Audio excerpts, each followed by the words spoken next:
Yeah, you all know this whole thing by now. This video will contain spoilers for Yu-Gi-Oh! GX Season 4, the seasons that came before it, and the original Yu-Gi-Oh! Series as well. So, if that's a problem for you, then you best stop right here. Alright, time for the grand finale. So here we are at long last. It's time for me to dress up. But, what's left? There's just 3 school uniforms and I've worn all of them. Well, I'll simply jazz it up. So let's start with the obligatory recap. Yu-Gi-Oh! GX had a shaky run as a sequel series. The first season showed some promise, but had some missteps in the execution.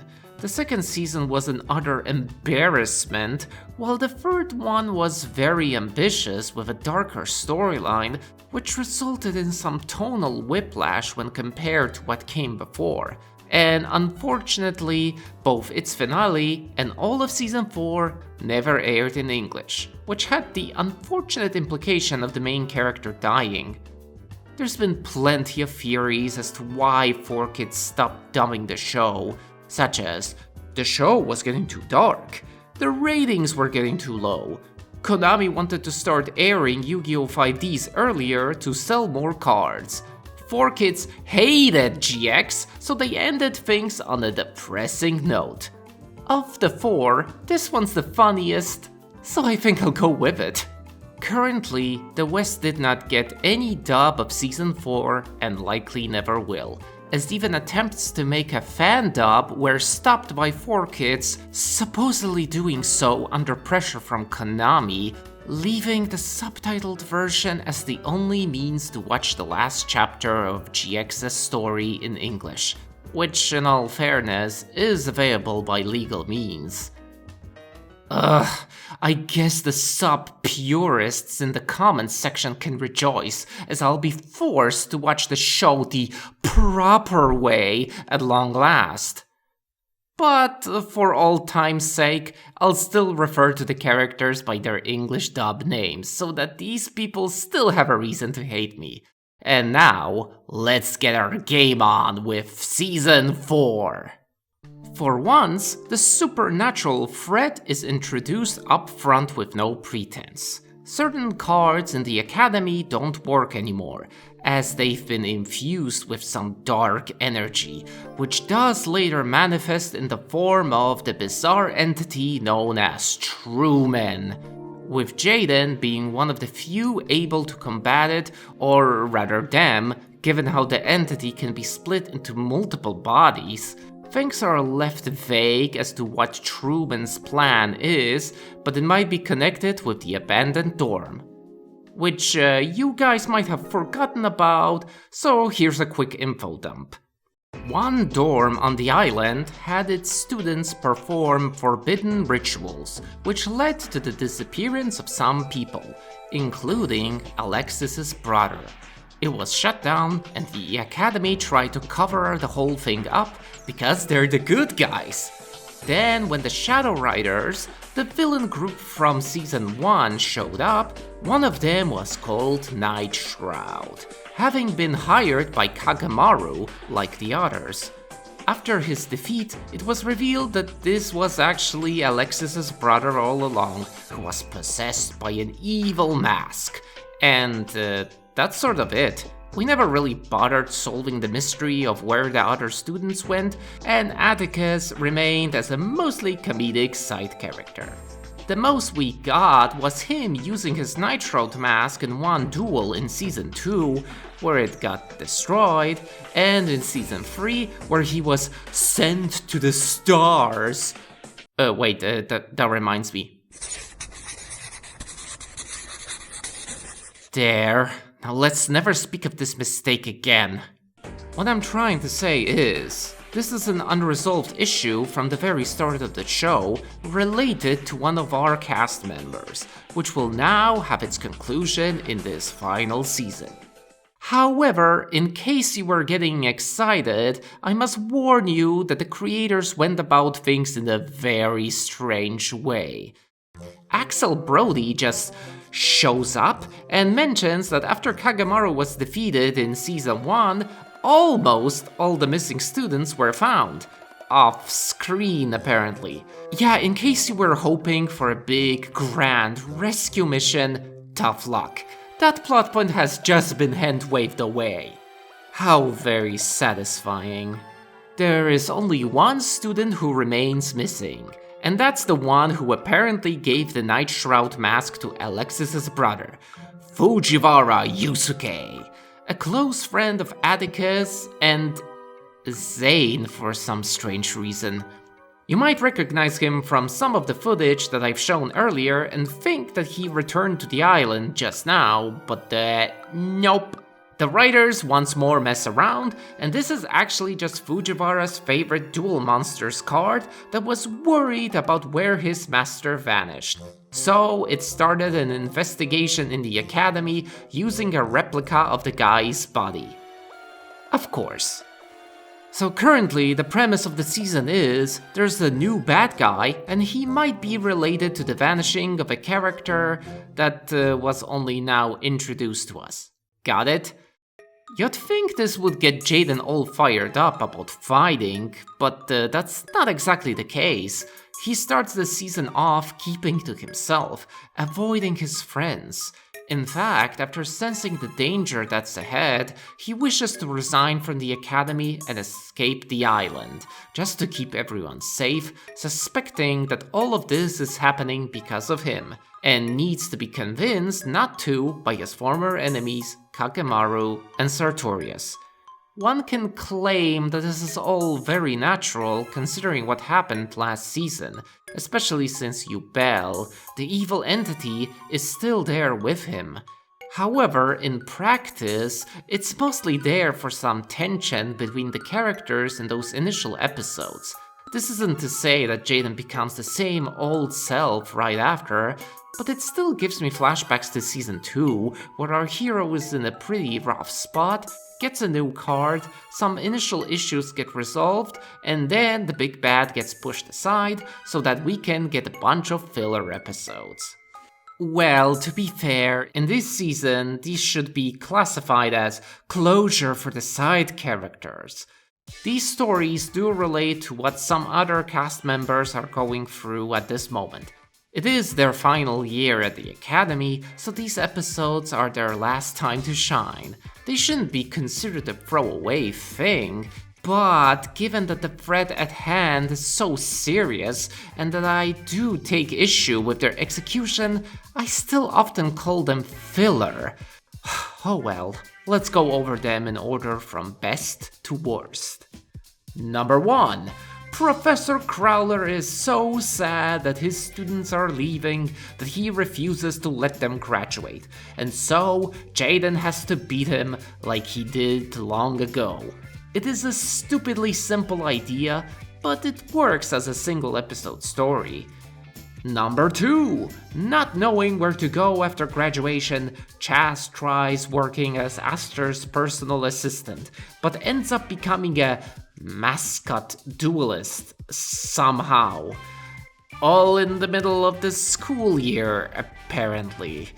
I technically like this one a bit more than the previous one, but it feels kind of rushed as a two-parter. Number 3. Alexis is not sure if she should continue her education at Dual College or not. Blah blah blah blah blah. Let's shove all of that aside and focus on her being concerned with the fact that Jaden has changed. All while she's stuck partaking in a tag duel tournament with him. That's right, our female lead has her final story be mostly about how she feels about the protagonist. How very disappointing. And number 4. There's a bad guy who really wants to duel Zane. Cyrus decides to defend his brother's honor by taking his deck, which he has trouble with. This is stupidly moronic for 2 reasons. The first being that in Season 3, it was made clear that Zane's poor health condition was the consequence of him using shock collars in underground dueling, which while pretty ridiculous, does make some logical sense. Now it's being retconned into being the consequence of the curse that's placed on Zane's deck, which can be overcome by Cyrus putting in a few of his own personal cards into it. Bam! Original deck. Do not steal. And the second being that Zane is alive! He apparently just washed up on the beach out of nowhere. His iconic death has now been retconned out of existence, so he could barely have a presence in this final part of the story. To showcase how unpopular of a decision this was, when covering Season 3, I intentionally put in a bit where I hinted that Zane was never making a comeback. A blatantly false bit of information. Do you know how many people complained? Nobody! I told them that Zane stays dead, and they were like, Good. So yeah, I'm not really a fan of these small stories. I think back to how Season 1 and 2 handled things with those side story arcs, and as much as I disliked a few of them, I found them preferable when they were spread out across the season. These ones feel like the writers were going through a checklist so that they don't get blamed for ignoring some of the once important cast members. Oh, and this apparently doesn't include Atticus. Sucks to be him, I guess. Anyway, during one later episode, Axel Brody calls Jaden and lets him know that everyone in Domino City has vanished. Jaden makes his way, but little does he know, Truman is about to strike on Duel Academy Island as well. Although, to be fair, Jaden saw someone's deck on the ground which was infused with darkness again, so he should know that Truman is about to do awful things over here, so he should stay and protect his friends. But nah, it's more important to go and see that there's nobody left to be saved. In the meantime, Axel confronts Truman, and we find out what his gimmick is beyond what we've seen in the duels that Jaden played. He's able to shapeshift into other people, messing with his victims in various ways, and always winning a card game with them which erases the one losing out of existence, with everyone forgetting them with no traces of them being left behind.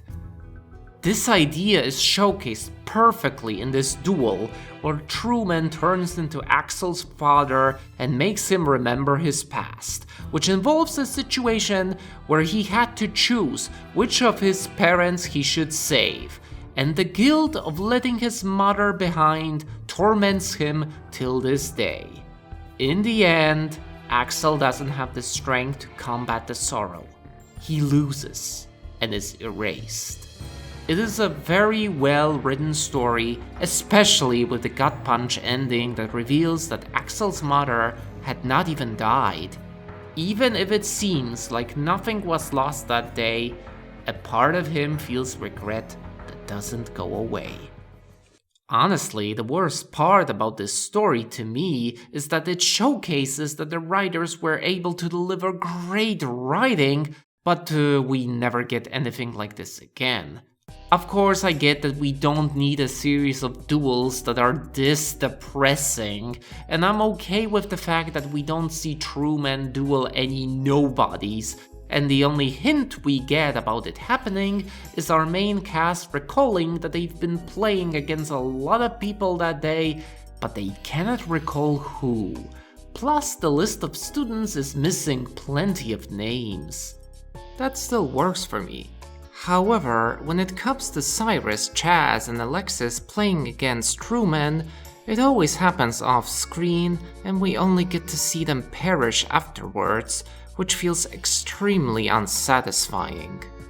Frankly, when I think about it, the only thing close to Axel's duel that we see is when Truman, taking on the appearance of a random student, plays against Hassleberry, where he convinces the dino guy that he used to be a Tyrannosaurus Rex in the past life, and that he ate a bunch of other dinosaurs, including the one whose bone he has in his body. This makes him feel guilty, and he loses. Yeah, not exactly on the same level, I'd say. Anyway, in the meantime, Jaden is stuck in Domino City. He could just run back to his boat, but instead we get him being forced to play a game against Sartorius, who was blackmailed by Truman. Sure, whatever. Then Jaden escapes the exploding building. He plays against who he thinks is Truman, but no, it's actually Jesse. Yeah, we're introducing him back into the show out of nowhere. Deal with it! Only after Jaden wasted this much time is he allowed to travel back to the island, where at this point the last man standing is Atticus. He wanders around, questioning how he can be all alone. He then pulls out the Nightroth mask, because he's apparently able to reform it from the card that he owns. Well, by putting it on, he regains some of the memories of his friends and gets to witness their greatest fears. With that, he exits the building and confronts the boss of the Trumans, Fujiwara. Oh, right, I almost forgot about him. Like seriously, as much as Season 2 frustrated me, by the time Sartorius was confronted, we knew his past, his sister, and Aster. We spent an entire season with him, so that the final confrontation felt actually meaningful. He wasn't just the guy we mentioned at the start of the season. Wait, am I making unfavorable comparisons to the trash fire that was Season 2? Oh dear, this is not good. Hope things improve. Anyway, Jaden and Jesse arrive after the duel has started. With the protagonist present, let's answer the big question. What is Fujiwara's motivation and plan here? Well, Fujiwara was a sad and lonely boy who lost his parents. Then he came to Duel Academy Island and did make some friends, but he still had some issues in his mind. Fearing that his friends would eventually abandon and forget about him, he decided that he must forget about his friends first. He learned about the Night Shroud and figured that such an entity could make it all possible. Wait, Night Shroud? The final antagonist of the show is Night Shroud. Shadow Rider number 1 from the first season? This dweeb has now been promoted to someone with the motivation and ability to undo all life in the world. What a load of bullcrap! And before anyone argues that this is a callback to the original Yu-Gi-Oh! Series, which had its final season's antagonist be Bakura, who was just a minor villain up till that point, just like Night Shroud, sorry, but I disagree. Bakura was trying to collect the Millennium Items, a personal goal that made him a threat to our protagonist, who was the owner of the Millennium Puzzle. Night Shroud, on the other hand, was just a henchman, working for some human with plans to regain youth, with no clear goals of his own. Furthermore, Bakura was always there, aside from the filler arcs, I mean. Each time we ended on something that made it clear that he's still around, and very dangerous. So when the final arc rolled around, Bakura's importance made sense. Night Shroud, on the other hand, feels like a random choice, only picked because he was sort of connected to the abandoned dorm. So if the writers were trying to wrap that up, they had to reintroduce him. Yeah, gotta be honest, I'm not a fan of this idea. Let's just hurry up and finish this. Atticus confronts his old friend, and even gets to see more of the dark visions that torment Alexis, Cyrus, and Chaz in the world of darkness. Shouldn't Jaden be the one seeing these? Unless Atticus is about to be allowed to be the big hero.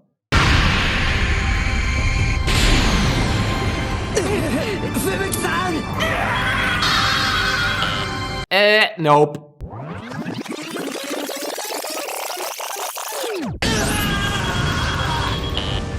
Jaden, with the help of Jesse, I guess, takes over for him and wins. The Trumans get destroyed and, nothing is changing. In fact, it seems like everyone on Earth popped out of existence, including Fujiwara's unconscious body and Jesse of Scream. Whoops, sucks to be them, I guess. Then we get the reveal of Nightshroud. In his true form, that is. They fight, it's all intense. So intense, in fact, that Yubel shows up. Oh yeah, Yubel. Remember her?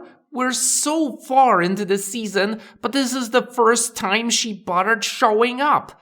Yeah, I mean, we had the eye thing, Jaden mentioned her, Truman himself did know that Yubel protects Jaden from his influence, which is how he remembers those who have perished, I guess. They didn't really elaborate too much on that one.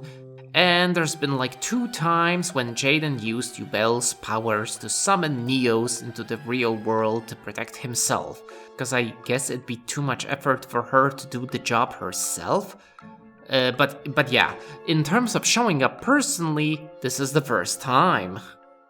Yeah, hate to break it to you guys, but if after season 3 you were hoping for her to get fleshed out and us getting some exposition about what she and Jaden have done when flying into space, perhaps had her get to know some of Jaden's friends and redeem herself in their eyes, yeah, not happening. That would be too interesting. But at the same time, removing her almost completely would be too consistent of a take, so she shows up at the very end almost to taunt the audience that she could have totally always been there, but wasn't. Truly the worst of both worlds. Jaden tells everyone to stop being sad, and that's all they need to regain their will to live. And then, with the right combo, our hero brings home the victory.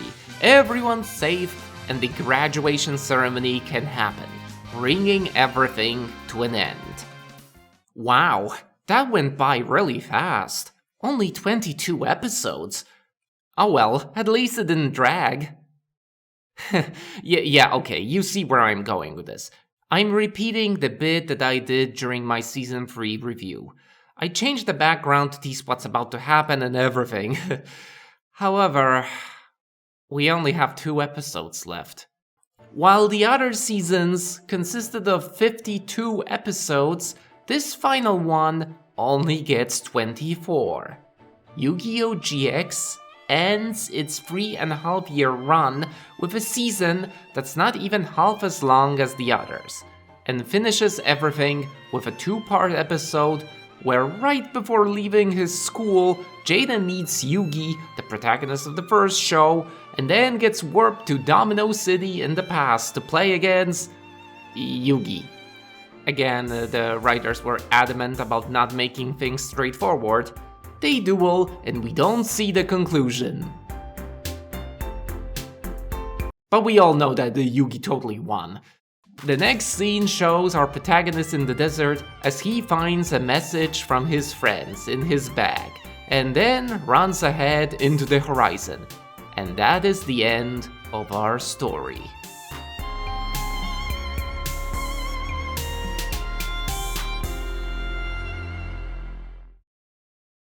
Well, I suppose this is the part where I call everything a mess and then clarify that there was still a lot of positive stuff regardless, just as was the case with Season 1 and 3.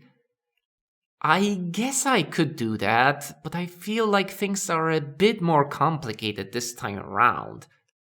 This season sticks out for numerous reasons. Among them is the reception that it received. You can find all sorts of opinions on it, with some liking or even loving it, while others despise it because, There's practically no follow-up to anything interesting that we saw in Season 3. The side characters aren't allowed to do anything to help Jaden, only getting what feels like a contractually obligated appearance. Truman is a lame villain who seems to have little logic behind his actions, and is not that memorable. I mean, at some point he just sticks with using the body of this one random student over and over again for no good reason. Plus, he never actually gets dealt with directly. Jaden beats Fujiwara, and that takes care of Mr. T, which feels really lame. Fujiwara is a bit better, but he gets relatively little screen time given his importance. And in the end, he's just a puppet to Nightshroud who has practically nothing to do with who he was in Season 1, making things feel rather unsatisfying. However, with all of that in mind, why do others enjoy this one so much? Well, probably because of the theme present in all of this, something that escaped me the first time watching. You see, Duel Academy is supposed to be like high school. Students graduate and must make some important life choices, such as whenever they want to start working or go to college to gain more knowledge. An important decision that people face at that time in life. With this being on their minds, it makes sense that Alexis, Cyrus, and Chaz all have fears relating to their future, not being able to succeed, failing in their goals, and letting everyone down. It all follows what we've seen in their individual episodes earlier in the season. Admittedly, these worries seem small when compared to the emotional trauma that Axel had, but I think it's made up for with relatability. This is exactly the kind of stuff that someone graduating high school could worry about, if we stop thinking about Nightshroud as a character and instead focus on the motif of a force that torments students right before graduation, taking away their faith in a brighter future, their sense of self-worth, and making them wish they never existed in the first place. Well, that's quite an inspired idea that could resonate with plenty of viewers. Well, it didn't click with me, because by the time I got to watch Season 4 back in the day, I had made up my mind that I wanted a higher education and had already dropped out of my first university course. Education was a big obstacle in the way of me getting a dream job and moving out of my parents' house, so I couldn't relate to someone having hesitation about all this. However, rewatching the show now did remind me of how it felt when I lost that dream job, had to move back with my parents, and spent an entire year unemployed, trying to figure out what to do with myself. So this time around, it did feel a lot more relatable to me. But with that said, I feel like it's a great concept with a mediocre execution. The graduate's perspective is only seen on these three characters who get their own individual episodes all about overcoming their problems, only to then get beaten by Truman and sent into these nightmares, seemingly negating their previous progression. Now, is it unrealistic for a motivated person to lose hope? Perhaps not, but it feels rather unsatisfying. It'd be much easier to buy if their big episodes ended on not-so-perfect notes, and we did actually see them lose against Truman. And also, if this uncertainty for the future was supposed to be so important, shouldn't our protagonist also be suffering from it? Or if we stick with the idea that Jaden really has no plans for the future and wants to just wander the world, shouldn't his big speech be about how he should have the biggest reasons to worry, but he just doesn't, so everyone who has an actual dream should follow it and give it their all? I feel like that'd work a lot better and would connect Jaden with the theme of the story. But alas, we get something far less fleshed out that I can't get as excited over as some other people do. It was a pretty great idea that in all fairness couldn't be properly executed given the small number of episodes that they were allowed to make. And personally, I think it's because this season was probably not meant to exist originally. I mean, it's much longer than the other Yu-Gi-Oh! Sequel series up until Arc V, but if we ignore Season 4, it doesn't stand out as much. Then there's the fact that Season 3 was bringing the whole cast back together, and many things from even early on were getting callbacks, as if it was meant to be the true finale. Frick, as much as Night Shroud bothers me, his inclusion in Season 3 would feel less random. And last, the two final duels contain flashbacks to Season 3 specifically, as if they were planned to be at the tail end of that story and not Season 4.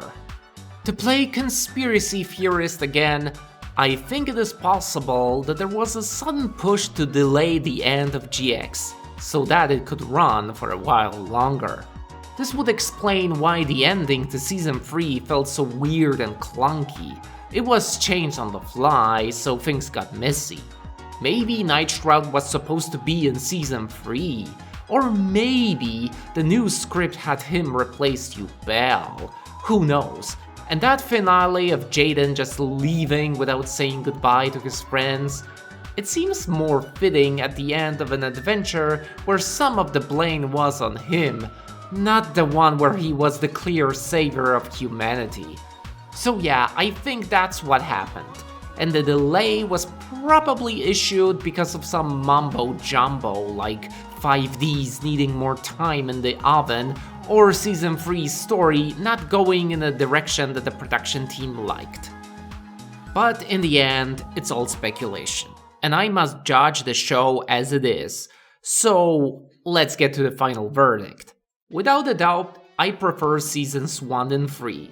And as for comparisons to Season 2, it's a bit trickier, but I think Season 4 is the superior one. Both have flaws in their writing, however, one tried to stretch out the plot meant for a movie into an entire season, while the other tried to beat the finale to an entire series within less than half the normal time. I definitely have an easier time seeing the potential and good ideas in the latter, all while being able to show some sympathy for the state that the production was under at the time. I don't love or like it as much as some fans do, but it seems like we all still share the same regrets that it had so few episodes and that it was forced to rush through things, with some stuff just not being as good as it could have been. A pretty regrettable way to end the show. And I guess we're done. That's Yu-Gi-Oh! GX, the story of a slacker who went to a school and then got roped into all sorts of world-ending scenarios time and time again, all while the side characters were pushed into the background more and more over time, and he himself became a more serious world-saving hero, taking away what made him stand out when compared to the predecessor in the first place. Things were always a bit shaky, and the plot never managed to get me as excited as the other series in the Yu-Gi-Oh! Franchise. And of the 4 of them that I watched, it was, and still is, my least favorite. But it's no longer because I think that it's bad, I simply like the other ones more. We all have our preferences, and if you're one of the people who likes GX, then there's nothing wrong with that. The show has its merits and deserves to get some love. Funny for that to be the sentiment that I end on, considering that when originally conceiving the idea of covering the show over a decade ago, I planned for it to be a merciless rant-fest, ending on a live-action skit with a friend of mine dressing up as Jaden and getting beaten up by me. Which was the style at the time. Given the positive feedback that I got on these videos, especially from fans of the show, I am rather glad I delivered something much more thoughtful and interesting. As much as I started this project to keep a promise that I made to myself, It was the supportive voices that kept me going throughout this long journey, and I am grateful for it. Thank you very much. That's right! I finally finished reviewing Yu-Gi-Oh! GX! After all these years, I am finally free! What will I do next? You know what, I'm just gonna end the video. You guys write your suggestions in the comments section. Bye!